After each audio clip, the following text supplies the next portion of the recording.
British band The Killers released their debut album on June 7th, 2004. Born and raised in Las Vegas, Brandon Flowers answered a classified ad from guitarist Dave Koenig in 2001, and they quickly bonded over shared musical influences that included a host of British bands like New Order, whose music video for Crystal inspired the name The Killers. Their first gig was an open mic at a small cafe, and incredibly, Mr. Brightside was one of the first 3 songs they ever played. And here's what it sounded like in their early days together.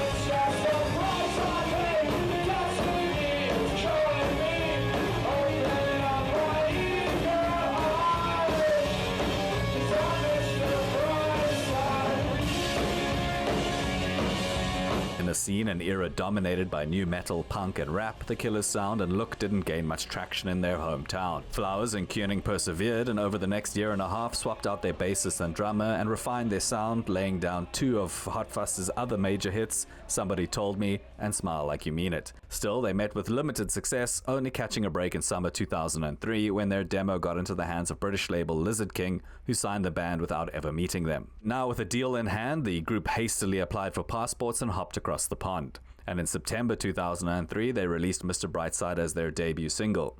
The track met with comparatively little interest. But The Killers put on a good show, and months of touring in Britain eventually led to their second single, Somebody Told Me, breaking onto that country's chart in March 2004. Mr. Brightside was then re-released in late May, making its debut on the British chart, where it just kinda hung out for the next 20 years, and counting. In the meantime, all this hype from the UK started filtering back to the US, where new metal and punk was in decline.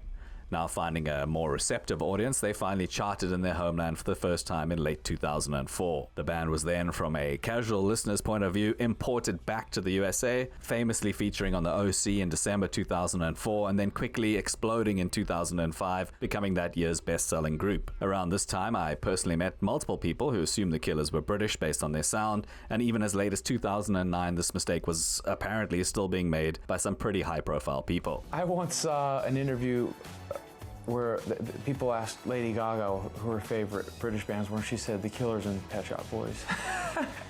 And we didn't think like that at the time. That was the type of music we wanted to make, and that was what was coming out of us. And now looking back on it, I see it, and there's a melancholy to it that kind of exists over here. That's, you know. We weren't joking when we said this British music has become a part of our DNA. It's in there now, and I don't think that'll ever go away. Fun fact, The Killers' success was so quick and dramatic that at one point, as their album was going gold and then platinum, around November 2004, they were still playing venues booked before their mainstream success of under 1,000 people. Just a few weeks later, they were getting top billing at massive festivals and filling out stadiums. And in what must have been an awesome and unbelievable experience for the band, even made a guest appearance with New Order at Tea in the Park in 2005.